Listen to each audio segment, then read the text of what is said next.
Assalamualaikum warahmatullahi wabarakatuh. Assalatu wassalamu ala asrafil anbiya wal mursalin Sayyidina Muhammadin wa ala alihi wa sahbihi ajma'in. Rabbi syrah li sadri wa yassir li amri wahlul 'uqdatam min lisani yafqahu qawli. Sahabat-sahabat sekalian, dukung channel ini terus karena channel ini adalah mempersempit ruang gerak pemurtadan. Artinya siapapun yang ingin menjawab dari apa yang pendeta tanyakan, maka di dalam channel ini adalah ada sebuah jawabannya. Mudah-mudahan bagi Anda yang mendukung channel ini diberikan hidayah oleh Allah, diberikan keberkahan rezeki dan juga dilimpahkan rezekinya, dan juga mudah-mudahan Anda diberikan kesuksesan fid dini wad dunya wal akhirah. Amin amin Allahumma amin. Nah, channel ini karena video ini terlalu panjang, maka saya ambil satu VN dengan satu jawaban gitu. Terima kasih. Wassalamualaikum warahmatullahi wabarakatuh. Selamat menyaksikan.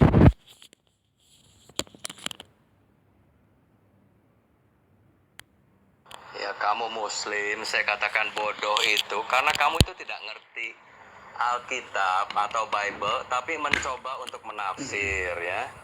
Nah, terus memberikan komen.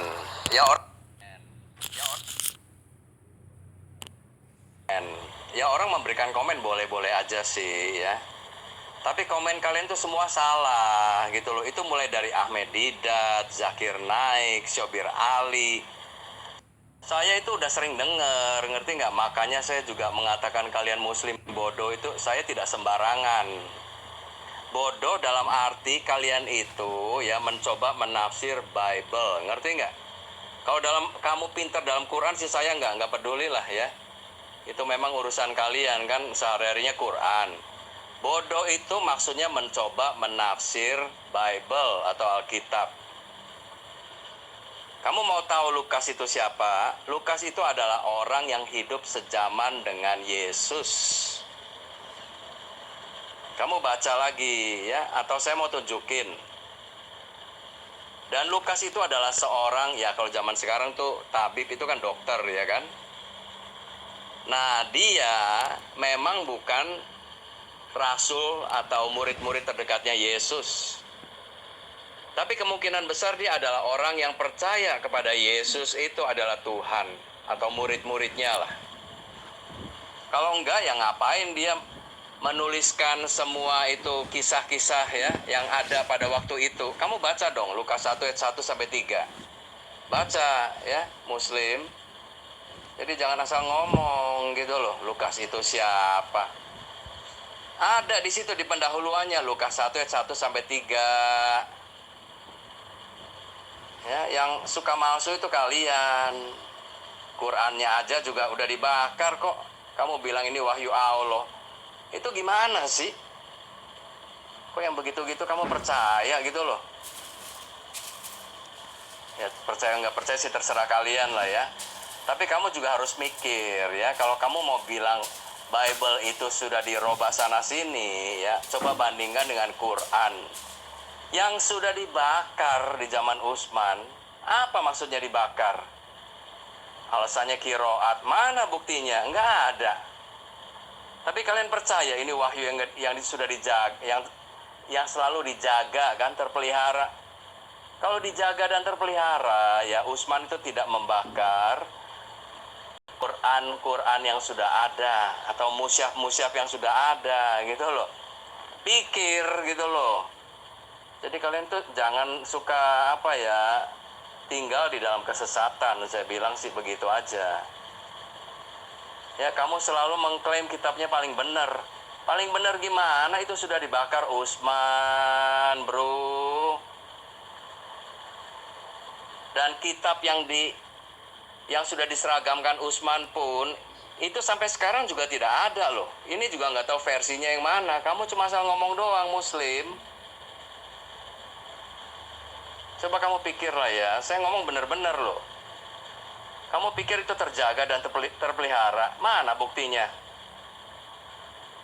Yang dari Utsman aja mana buktinya? Jadi jangan suka ngomong terjaga dan terpelihara gitu loh. Belum nanti kalau dibuktikan dengan Torah yang masih ada sampai sekarang. Itu benar-benar dijaga, dipelihara gitu loh. Demikian juga dengan kitab Injil ya. Itu yang dari Matius, Markus, Lukas, Yahya, itu masih asli semua. Kamu jangan terus berkilah, oh ini nggak ada bahasa aslinya, adanya bahasa Yunani. Itu aja yang sering diomongin. Kalau kamu mau tahu ya, itu para rasul nih, itu kan muridnya Yesus. Nah nanti para rasul juga punya murid lagi. Nah mereka juga bikin bukunya, ada tulisan-tulisannya juga. Nah tulisan-tulisan yang disebutnya bapak-bapak gereja itu kalau dicocokkan, itu juga mereka merujuknya kepada Bible, ngerti nggak? Itu di abad kedua, ya. Ya antara tahun 110-an, apa 150, 170 gitu loh. Itu kan murid-muridnya para rasul itu. Rasul-rasulnya udah meninggal, ngerti nggak? Coba dibandingkan dengan kalian Quran ya. Yang asli sudah nggak tahu ada di mana. Nggak pernah ada Quran itu. Baik musyafnya sudah dibakar ya, apalagi kalau dibakar udah nggak ada kan.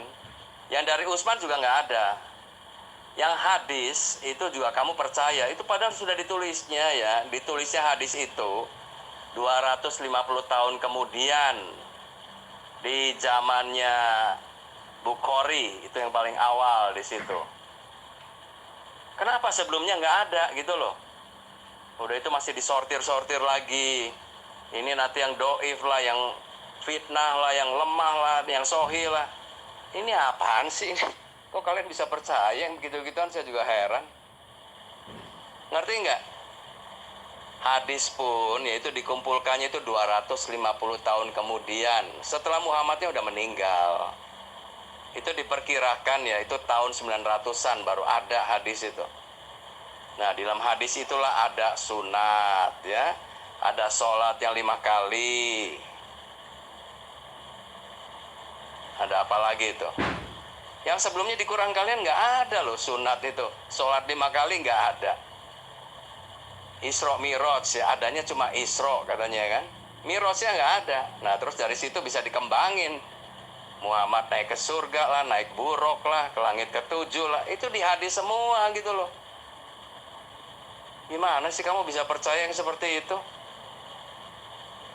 Katanya ada sanatnya. Ya udahlah, nggak usah sanat-sanatan. Lihat aja dari isinya itu benar apa enggak gitu ya. Kamu percaya Muhammad ketemu Allah, Allahnya sedang sholat. Ini apaan sih gitu loh. Ya mas ya, kalau kamu mau bandingin Bible dengan Quran itu ya memang ya buat saya sih terlalu jauh ya. Kamu hanya bisanya ya itu udah dipalsukan, itu tulisan manusia. Ya semua juga tulisan manusia, memang Tuhan nulis sendiri. Tuhan hanya satu kali ya, di dalam Bible itu Tuhan menulis dengan ya kiasannya itu dengan jari tangannya, yaitu waktu Elohim itu menuliskan 10 hukum atau perintah kepada yang disampaikan kepada Musa. Nah itu ditulis dengan jari tangannya, betul itu ada firmannya. Selebihnya ya memang manusia yang menulis. Ngerti nggak? Manusia dapat wahyu dari Elohim, kemudian ditulis supaya bisa disampaikan nanti kepada generasi berikutnya. Ya itulah tulisan manusia kalau itu. Kalau nggak tulisan manusia gimana? Emangnya harus Allah semua yang nulis? Ya kalian tuh terlalu jauh gitu loh. Wahyu lewat Jibril, Jibrilnya minta Muhammad suruh baca, Muhammadnya bilang apa yang harus kubaca? Dah gimana sih? Disuruh baca apa yang harus kubaca? Giliran Muhammadnya jawab apa yang harus kubaca, Jibrilnya nggak terima. Ini Jibril tanda kutip ya, saya sih nggak akuin itu Gabriel, itu ngaco itu kalian. Ngerti mas? Itu Jibril tanda kutip, alias bukan Jibril. Kalau Jibrilnya Gabriel itu tidak seperti itu sifatnya. Nggak ada Jibril main dekep, main cekek. Itu apaan sih? Wahyunya juga menurut saya itu nggak benar kok. Manusia diciptakan dari gumpalan darah. Gumpalan apa? Manusia diciptakan bukan dari gumpalan. Kamu diciptakan dari gumpalan. Coba tanya ibu bapak kamu diciptakan dari apa? Dari situ aja udah salah gitu loh. Gimana sih mau diterusin? Hah? Kenapa kalian bisa percaya hal seperti itu? Dikasih Bible yang benar kamu nggak percaya. Manusia diciptakan dari gumpalan darah kamu percaya. Ya udah, saya bilang nggak usah jauh-jauh, tanyalah. Kamu masih ada orang tua nggak? Tanya bapaknya, ibunya. Ma, dulu saya diciptakan di gumpalan darah ya. Nah, nanti kamu dikemplang paling, ngerti nggak? Kata siapa? Ya ini, kata Jibril. Nah udah deh. Mas, ngerti nggak mas? Ya saya ini ngomong begini ya. Aduh, kasihan kalian itu mas. Udahlah ya. Jadi setiap kali kalau kamu ngomong itu kan apa sih gitu loh. Bible sudah dirobah-robah. Apa yang dirobah, coba buktikan ke sini. Disuruh cari yang aslinya mana, kamu berkilah lagi. Kalau nggak bisa buktiin tuh jangan ngomong gitu loh. Kita buktikan aja dari isinya gitu. Jangan ngomongnya udah dirobah-robah. Kalau dirobah-robah ya saya minta mana yang aslinya. Coba kasih lihat ke saya. Ya, kalian muslim tuh terlalu banyak ngomong yang sifatnya itu nggak bener.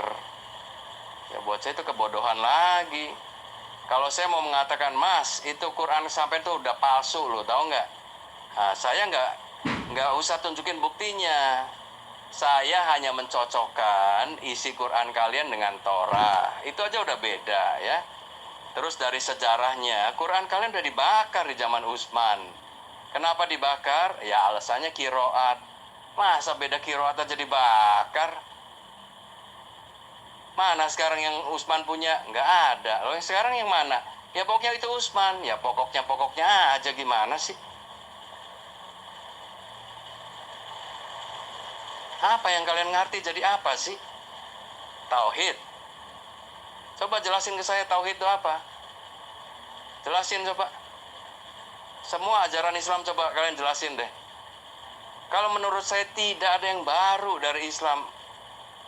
Kalau kamu bilang Islam itu memperbaharui ajaran ya, yang lama katanya disempurnakan. Coba buktikan mana yang diperbaharui, mana yang disempurnakan Quran, mana? Coba saya tantangin semua, ya. Kalian muslim itu. Ya makanya saya mau diskusi begitu, ya. Jadi jangan asal ngomong gitu loh, ya. Quran agama paling sempurna. Kalau paling sempurna berarti yang dianut oleh Musa dan Ibrahim tuh salah semua ya. Tidak sempurna ya. Yang dianut oleh Isa itu tidak sempurna, hanya yang dianut Muhammad sempurna gitu. Ada aja, coba pakai pikirannya makanya gitu loh. Agama paling sempurna gimana sih mas? Jadi yang dianut Isa itu tidak sempurna, yang dianut Ibrahim tidak sempurna. Maksudnya apa sih? Coba yang sempurna dari kalian apa? Coba saya pengen tahu.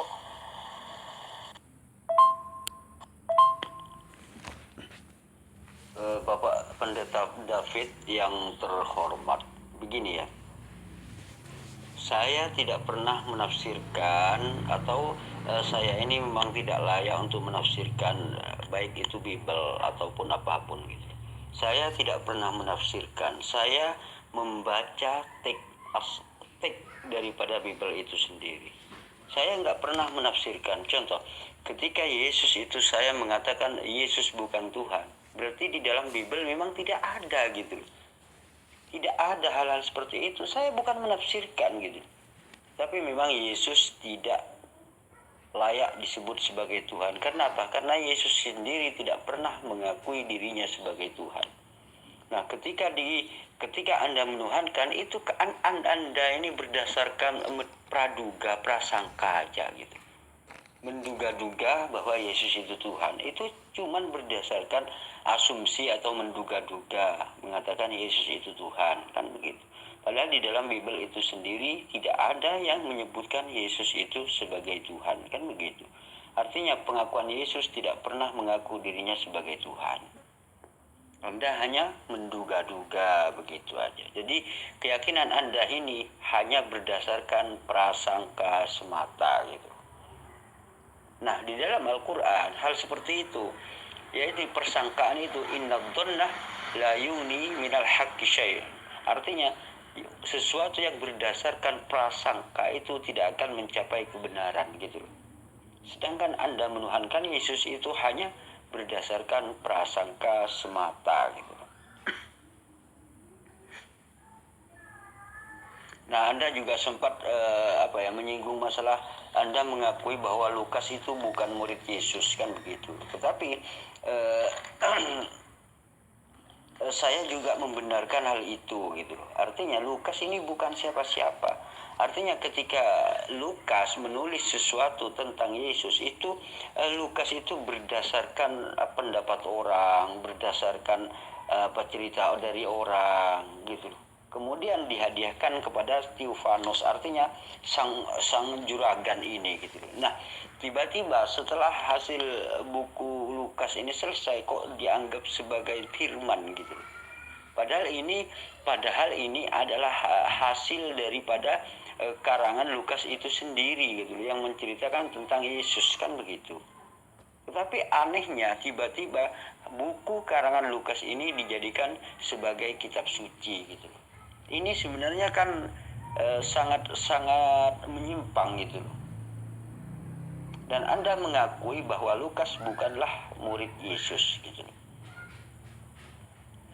Nah, Anda sempat menyinggung masalah mushaf yang dibakar di Sayyidina Utsman. Begini ya, saya akan ceritakan kronologisnya begini. Pada saat itu orang itu kan berbeda dialog, dan yang antara satu dengan yang satu itu membenarkan. Artinya yang satunya mengaku benar, yang satunya mengaku yang benar gitu. Padahal keduanya adalah yang berbeda, logat yang berbeda gitu. Artinya dialek yang berbeda. Sedangkan Al-Quran itu aslinya adalah yang dibawa oleh Nabi Muhammad SAW, yaitu dari Quraisy, suku Quraisy ini gitu. Kan begitu. Nah, Nabi Muhammad SAW ini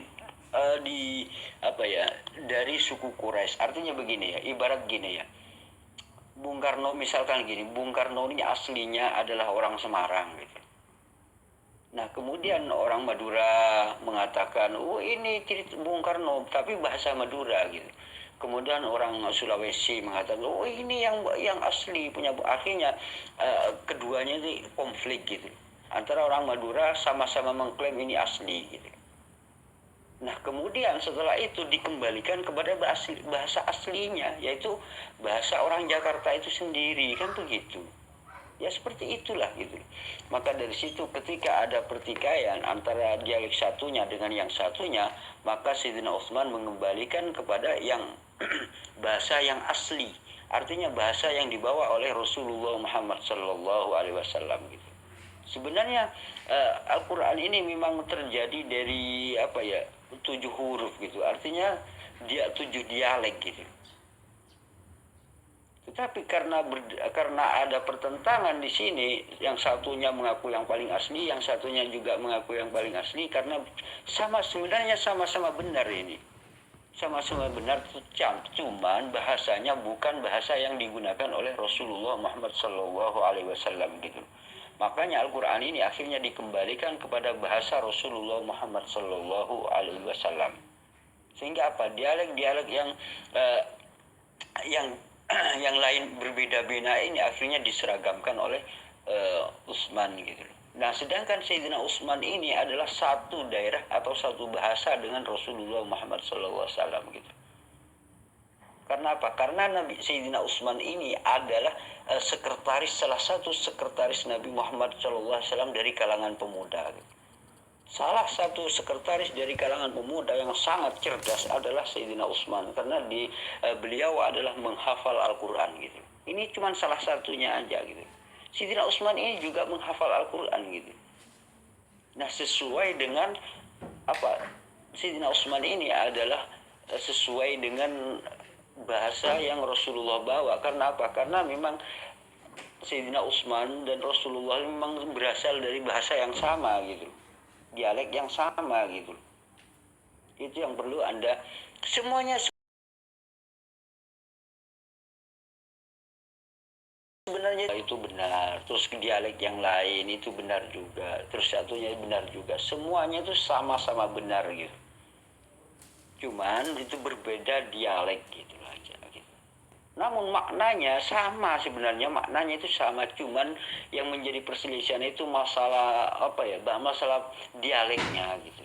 Dialek Jawa, dialek Madura, dialek Sulawesi, Batak dan seterusnya yang benar, karena ini memang benar gitu. Tetapi kalau ini dibiarkan, maka umat Islam ini akan berbeda-beda terus, akan menggunakan 7 dialek yang berbeda-beda ini kan begitu. Akhirnya Sayyidina Utsman ini adalah membukukan satu mushaf yang dari Rasulullah Muhammad SAW, yaitu yang menggunakan bahasa Rasulullah Muhammad SAW. Artinya diseragamkan gitu. Itu yang perlu Anda ketahui gitu. Terus Anda sebenarnya begini, Anda mengatakan Al-Quran itu tidak asli. Al-Quran ini asli karena Al-Quran itu berdasarkan atau dihafal oleh jutaan umat Islam gitu. Begini aja ya, seandainya hari ini Pak David, hari ini misalkan seluruh mushaf seluruh Al-Quran ini dibakar semua gitu. Dibakar semua gitu. Jangankan di zaman Sayyidina Utsman ya, di era ini sudah 1400 tahun lebih. Ini dibakar seluruh Al-Quran gitu. Nah, umat Islam ini menulis kembali itu mudah sebenarnya gitu. Apalagi di masa Sayyidina Utsman ketika waktu itu dekat-dekat dengan Rasulullah, bahkan Sayyidina Utsman ini adalah salah satu sekretaris Nabi Muhammad gitu. Sekarang aja orang-orang sekretaris Nabi Muhammad sudah tidak ada di era sekarang ya. Di era sekarang ini dibakar seluruh Al-Quran di dunia ini, seluruhnya gitu. Maka umat Islam akan mudah sekali dengan menulis kembali, mencetak kembali Al-Quran itu gitu. Nah, inilah bedanya dengan Bible. Kalau Bible satu lembar aja dibakar seluruhnya, pasti akan menjadi ayat-ayat kosong gitu. Ayat-ayat jadi empty di dalam Bible ini sendiri. Artinya Bible ini akan mengalami kekosongan gitu. Kalau sampai ini terjadi gitu. Nah, kalau Al-Quran kan tidak.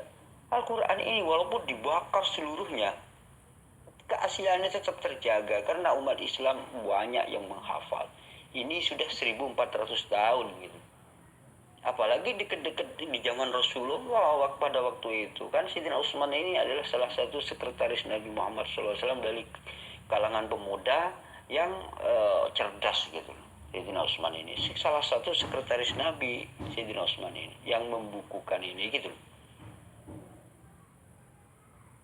Apalagi masih ada penulis-penulisnya, itu masih ada. Sekarang aja sudah wafat semua yang menulis, sudah ulama-ulama yang sudah wafat semua. Nah, sekarang ini walaupun sudah tidak ada, walaupun misalkan naskah asli tidak ada, dibakar semua sekarang ini, umat Islam itu akan mudah mencetak kembali gitu. Ini yang tidak Anda sadari gitu.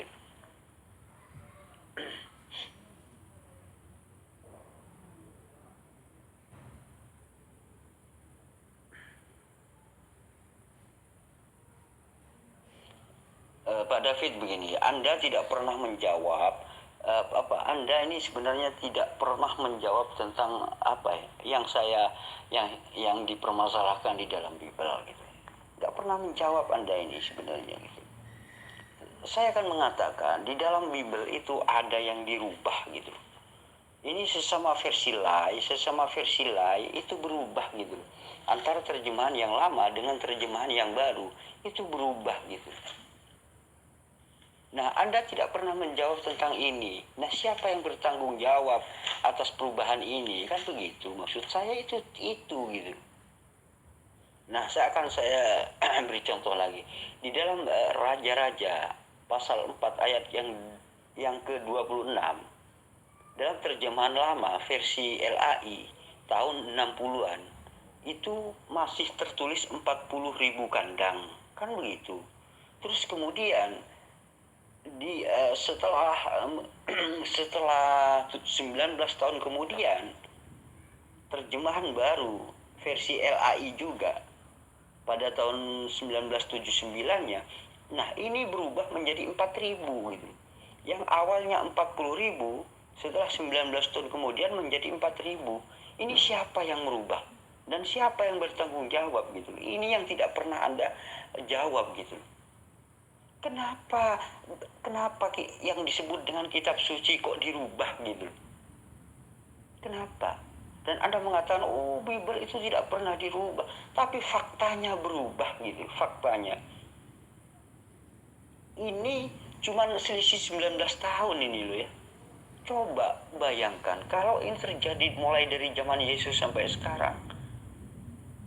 Hancur Bible itu gitu loh. Padahal sudah 19 tahun aja bedanya, ini sudah berubah gitu.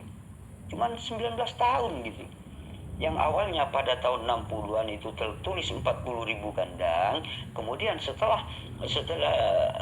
terjemahan barunya pada tahun 79 itu tiba-tiba berubah menjadi 4.000 kandang. Ini siapa yang merubah dan siapa yang bertanggung jawab? Kok kitab suci dirubah-rubah oleh orang Indonesia? Ini gimana ceritanya gitu. Dan Anda tidak pernah menjawab hal ini gitu. Saya tahu Anda ini gak mampu menjawab sehingga Anda ini ngalor ngidul gitu. Anda ini ngelantur jawabannya gitu.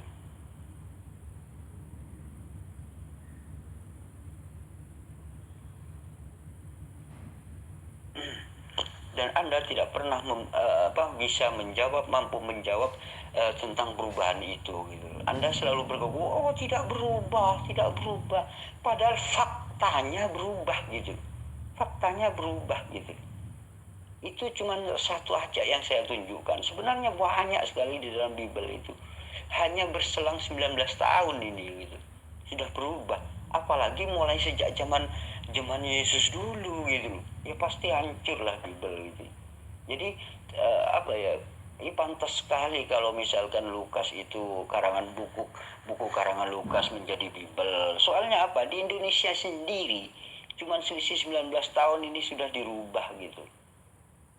Kok berani-beraninya merubah kitab suci gitu loh. Apakah Yesus datang ke Indonesia? Itu rubah aja, itu jangan 40.000 tahun gitu. Apakah begitu gitu loh. Itu kan itu adalah sebuah kekonyolan yang pernah terjadi gitu. Penyesatan seperti ini, kenapa? Ini siapa yang bertanggung jawab gitu?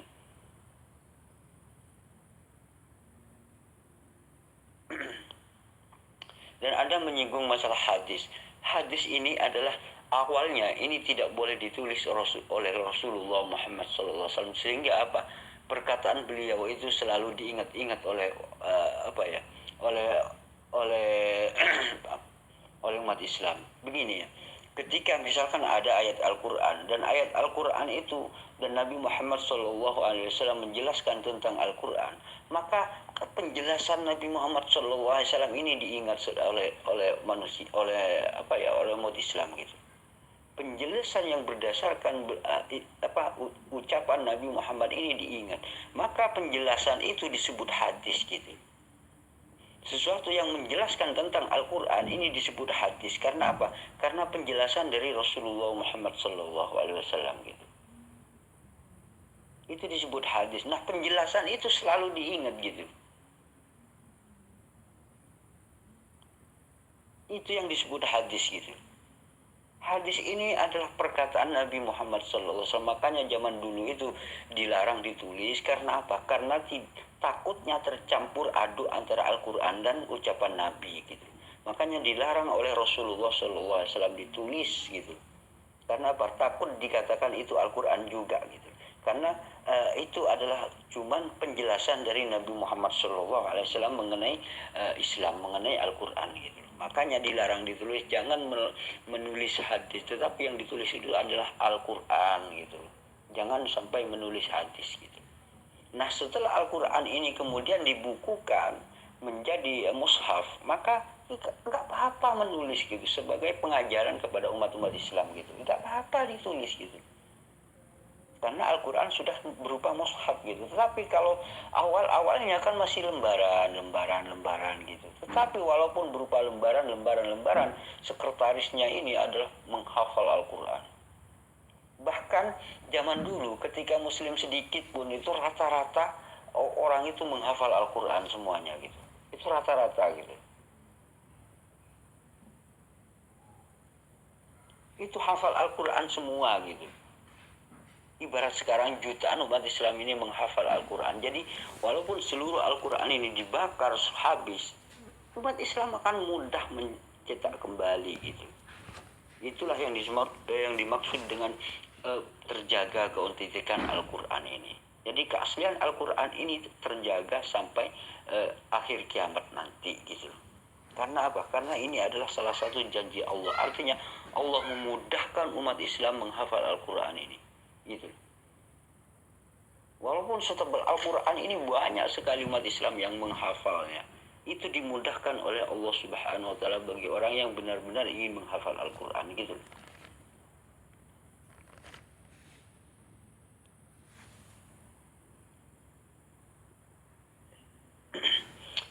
Pak David, Anda mengatakan sholat itu gak ada di dalam Al-Quran. Yang mengatakan sholat gak ada di dalam Al-Quran itu sebenarnya orang itu sangat bodoh gitu. Apalagi Anda yang mengatakan gitu. Padahal di dalam Al-Quran sangat jelas sholat itu adalah tertera di dalam Al-Quran. As-sholatu lidzikri, as-sholatlah kamu lidzikri untuk mengingat aku, kata Allah. Itu sabda Allah. Artinya sholatlah kamu untuk mengingat aku gitu. Di sini diperintahkan sholat gitu. Nah, setelah sholat ini maka dipraktekkan bagaimana. Kan para sahabat ini bertanya, bagaimana caranya sholat ya Rasulullah? Sholat kama ra'aitumuni yusolli, kata Nabi. Sholatlah kamu sebagaimana saya sholat gitu. Artinya langsung dipraktekkan oleh Rasulullah Muhammad SAW gitu. Sholat ini dipraktikkan oleh Nabi. Karena apa? Karena Al-Quran ini turun kepada Nabi Muhammad. Maka para sahabat ini adalah bertanya kepada Nabi Muhammad, bagaimana caranya saya sholat ya Rasulullah? Sholatlah kamu sebagaimana saya sholat. Artinya sholat itu sudah dipraktikkan oleh Nabi Muhammad SAW sejak awal gitu. Berhubung Anda ini buta, nggak tahu apa-apa tentang Al-Quran, ya kamu di dalam Al-Quran juga ada sholat gitu. Yang mengatakan nggak ada di Al-Quran, nggak ada tentang sholat, itu bodoh. Masa Anda mau mengikuti orang bodoh gitu? Bodoh yang mengatakan, dan Anda ikuti orang bodoh gitu, ya ikut bodoh Anda ini gitu. Bukan bodoh dalam segala hal, enggak, bodoh dalam hal ini gitu. Dan Anda mengikuti orang yang bodoh itu gitu.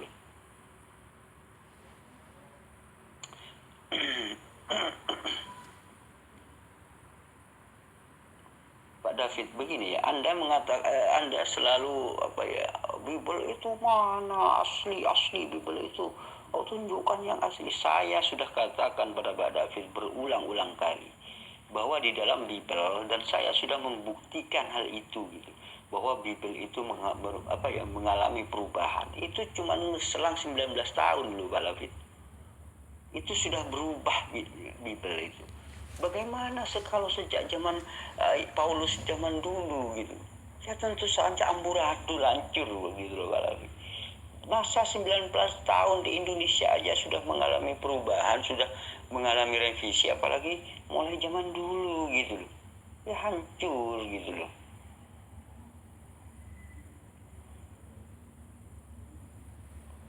Dan Anda tidak pernah menjawab itu, pertanyaan itu gitu. Siapa yang bertanggung jawab di dalam perubahan ini gitu? Siapa yang berani merubah firman Tuhan? Siapa yang berani merubah kitab suci? Kenapa dirubah? Apa untungnya dirubah? Apa gunanya merubah gitu? Terus gunanya ini untuk apa dirubah itu gitu loh?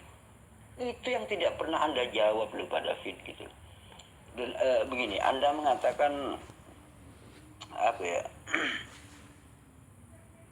Nabi Muhammad SAW menerima wahyu gitu loh. Dan Anda mengatakan, oh masa menerima wahyu apa segala macam. Sebenarnya begini Pak Alfiti. Nabi Muhammad SAW menerima firman dari Allah.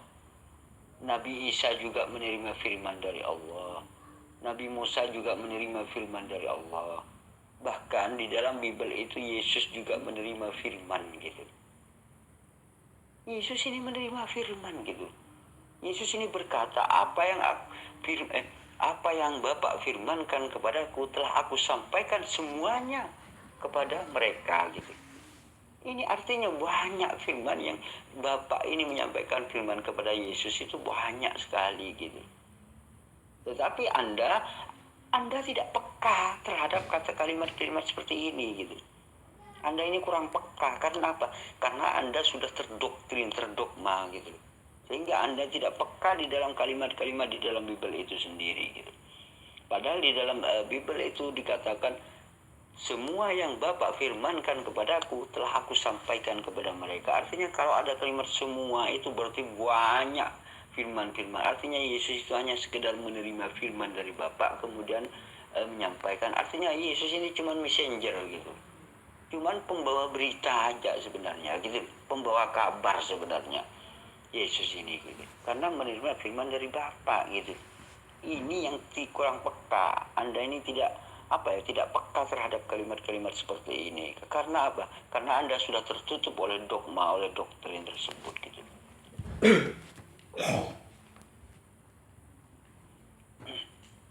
Anda mengatakan Anda mempermasalahkan tentang malaikat Jibril yang datang kepada Nabi Muhammad SAW pertama kalinya gitu.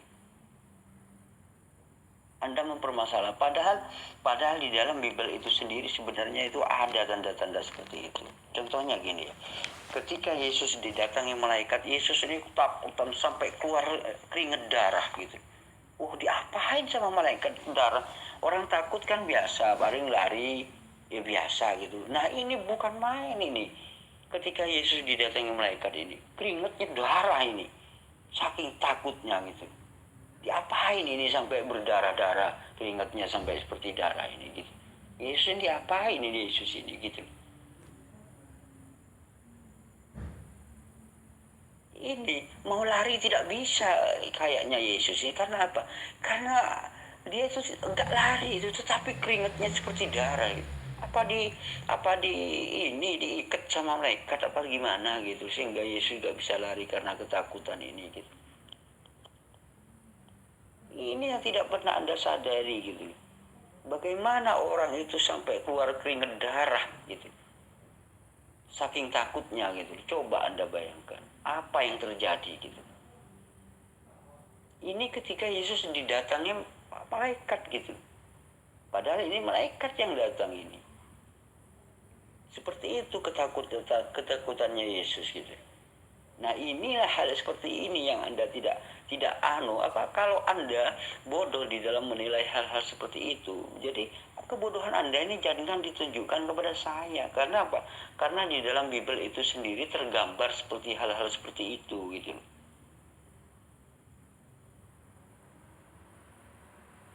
Nah ketika Anda malaikat datang kepada Nabi Muhammad, Anda menolak. Karena apa? Karena Nabi Muhammad SAW serasa kayak dicekik-cekik gitu. Padahal Yesus juga didatangi malaikat kayak ini sampai keluar keringat darah saking takutnya gitu. Ini kan lebih parah Yesus sebenarnya. Kalau kayak dicekik-cekik biasa orang takut itu sampai deg-degan sampai sehingga terasa dicekik begitu. Itu hal-hal seperti biasa. Karena apa? Karena jantung ini sudah deg-deg enggak konsentrasi lagi, enggak seperti biasanya. Akhirnya nafas itu tersendat-sendat, itu wajar gitu. Tetapi kalau keringatnya darah, ini kan enggak wajar gitu. Ini lebih parah Yesus ini gitu sebenarnya ketika didatangi malaikat gitu. Tetapi Anda tidak pernah mempertanyakan hal ini. Masa sih didatangi malaikat sampai darah keluar, keringat keluar darah kayak darah seperti itu gitu. Ini kan luar biasa sebenarnya yang terjadi pada Yesus ini. Cuman anda ini Anda ini selalu tertutup oleh dogma sehingga tidak peka dengan apa yang tertulis di dalam Bible itu sendiri gitu. Dan Anda juga menyinggung masalah masalah embriologi sebenarnya itu ya, embriologi penciptaan manusia di dalam kandungan gitu. Di dalam Al-Quran itu sudah jelas gitu. Manusia ini adalah dari setetes air mani kemudian menjadi segumpal darah. Dari darah kemudian menjadi daging. Ini sebenarnya sebuah proses yang ini kalau Anda itu bertemu dengan ahli dokter ahli yang menguasai tentang embriologi, dia itu memang dari setetes mani kemudian dia itu menjadi segumpal darah gitu.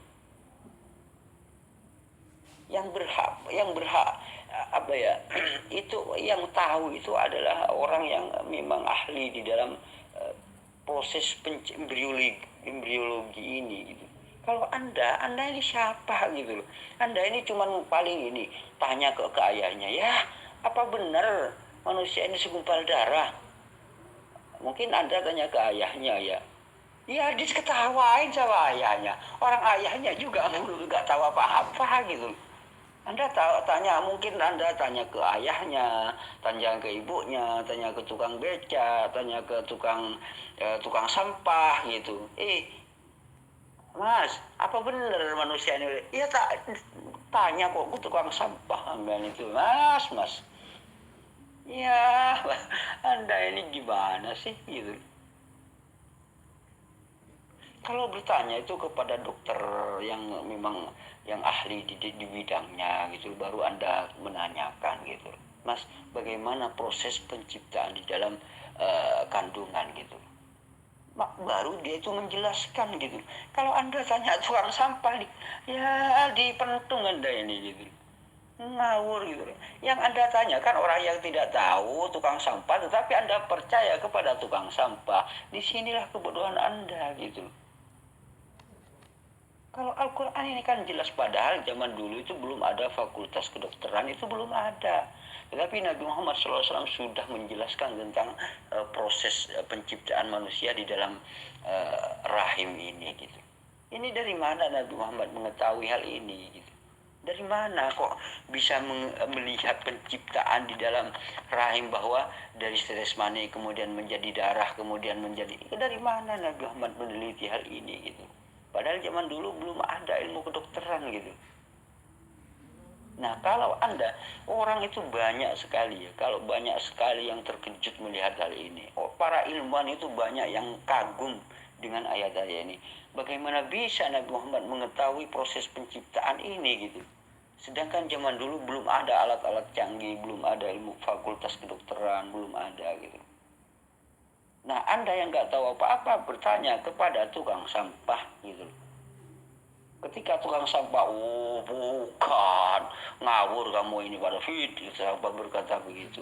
Nah, Anda percaya kepada tukang. Nah, betul kan kata tukang sampah bukan segumpal darah kan gitu. Anda percaya kepada tukang sampah. Ini kan ngawur akut Anda ini sebenarnya gitu. Kalau bertanya itu kepada ahlinya gitu loh, biar Anda ini tidak menjadi bahan tertawaan gitu loh, Mas David.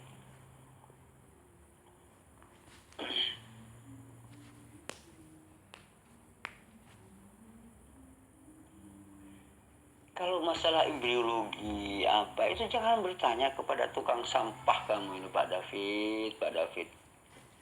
Coba Anda tanya ke ibunya, ke ayahnya katanya. Aduh Pak David, kalau mau bertanya itu kayak ke ahlinya. Kalau asal nanya Anda ini, ya aduh Pak David, kualitas Anda ini di mana sebenarnya gitu. Anda ini mau menyalahkan Al-Quran, tapi Anda tanyanya itu ke tukang sampah. Ya, aduh Pak David, lucu Anda ini gitu loh.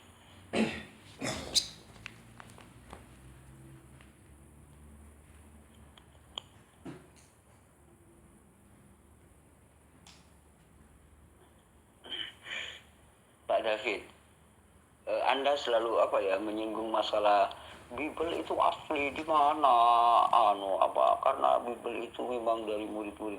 Pak David, saya sudah buktikan bahwa terjemahan versi LAI, terjemahan lama dengan yang terjemahan baru ini berbeda gitu Pak David. Ini hanya jelang 19 tahun ini, itu sudah perubahannya ketahuan gitu Pak David. Dari awalnya 40.000 kandang, kemudian menjadi 4.000 kandang di ayat yang sama gitu. Persoalannya siapa yang bertanggung jawab tentang perubahan ini? Siapa yang merubah ini gitu? Siapa yang bisa merubah kitab suci itu siapa gitu? Orang Indonesia ini gitu. Ini versi LAI loh ya, sama-sama versi LAI, cuman beda tahun aja. Terjemahan lama dan terjemahan barunya gitu. Ini berubah gitu. Siapa yang apakah Pak David yang bertanggung jawab? Wah, kalau semua orang bisa merubah kitab suci, wah bahaya baru. Jangan heran kalau mulai sejak zaman Paulus sampai sekarang ini, waduh amburadul. Ini 19 tahun aja sudah amburadul. Gitu loh. Apalagi mulai sejak zaman dulu gitu loh. Bagaimana gitu loh. Itu yang tidak pernah Anda pikirkan gitu. Kalau kitab suci sudah berubah, itu bukan kitab suci lagi sebenarnya Pak David. Itu sebenarnya karangan manusia aja gitu. Nggak layak disebut kitab suci sebenarnya kalau sudah dirubah-rubah seperti itu gitu.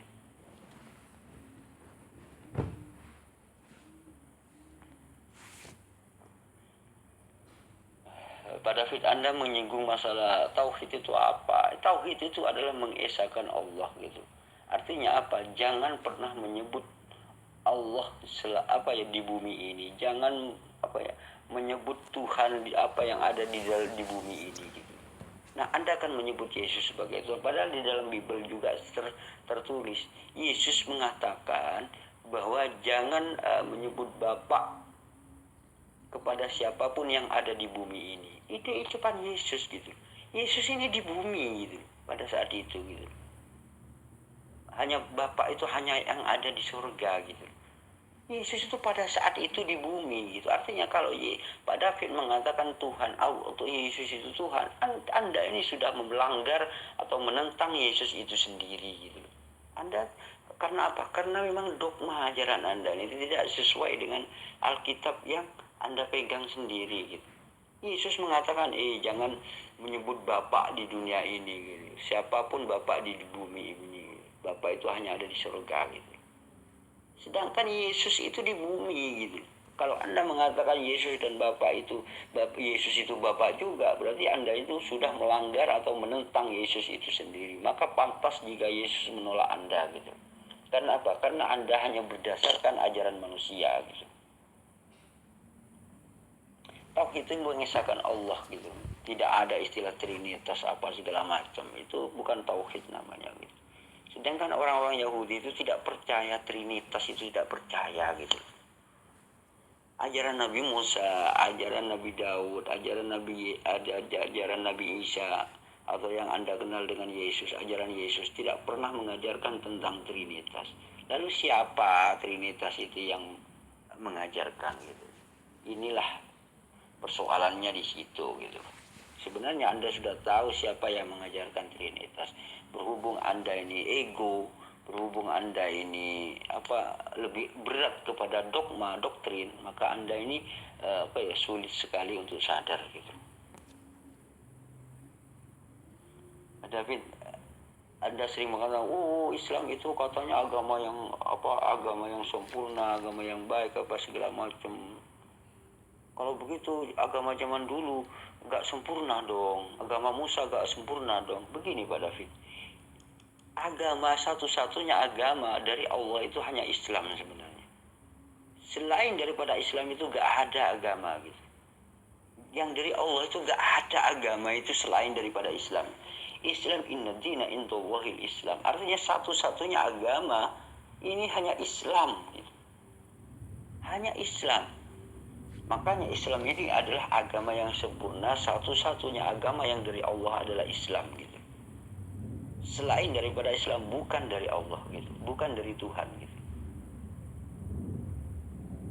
Nah, ketika Anda mengatakan apakah Nabi Musa tidak sempurna, apakah Nabi Isa tidak sempurna, apakah Abraham dulu tidak sempurna, kalau Muslim mengatakan Islam itu adalah agama sempurna. Nah, begini ya, baik Nabi Isa, baik Nabi Daud, baik Nabi Musa, baik Nabi Ibrahim, semuanya itu Islam gitu. Semuanya Islam gitu. Nabi Ibrahim Islam, Nabi Musa Islam, Nabi Daud Islam, Nabi Isa Islam, Nabi Muhammad Islam gitu. Karena apa? Karena ini adalah ajaran dari Allah Subhanahu wa taala gitu. Islam yang disebut muslim ini adalah berserah diri kepada Allah. Itu muslim namanya. Artinya sesungguhnya satu-satunya agama yang dari Allah menurut Allah itu hanyalah Islam gitu. Dan semua itu Islam. Nah, tapi kenapa sekarang disebut Kristen gitu? Mengaku-ngaku pengikut Yesus disebut Kristen. Nah, pertanyaannya, siapa? Apakah Yesus Kristen? Bukan. Yesus bukan Kristen gitu. Yesus gak kenal dengan orang Kristen, gak kenal gitu. Yesus ini gak kenal dengan orang-orang Kristen. Kristen itu buatan siapa gak tahu gitu. Entah siapa yang membuat akhirnya menjadi Kristen ini gak tahu. Yang mengaku-ngaku aja sebenarnya. Mengaku-ngaku di mulutnya saja mengikuti Yesus. Tetapi kelakuannya itu mengikuti perintah manusia gitu. Itu Kristen itu gitu. Kenapa? Karena Alkitabnya Yesus mengatakan begitu, Kristen tidak melakukan ini. Yesus mengatakan begini, Kristen tidak melakukan ini. Itu kan apa ya? Cuman mengaku-ngaku di mulut saja mengikuti Yesus gitu. Ajaran Yesus tidak pernah dilakukan, tapi orang Kristen mengikuti ajaran manusia gitu loh. Itu yang harus Anda pelajari biar Anda lebih peka lagi gitu, tentang apa tulisan-tulisan yang ada di dalam Bible itu sendiri. Pak David, Nah, beginilah hasil dialog antara saya dan Pak David, Pendeta David Salim. Nah, sengaja VN ini diambil satu-satu karena apa? Karena terlalu panjang menurut saya untuk dijadikan atau video untuk dijadikan atau diupload di YouTube itu menurut saya terlalu panjang. Makanya saya ambil satu-satu dulu. Satu VN dengan satu VN jawaban dari saya gitu. Nah, terima kasih Anda telah setia dan mendukung channel ini. Mudah-mudahan Anda mendapat hidayah dari Allah dan juga dimudahkan segala urusannya dan dijadikan orang yang sukses dunia dan akhirat. Amin, amin, Allahumma amin. Wassalamualaikum warahmatullahi wabarakatuh.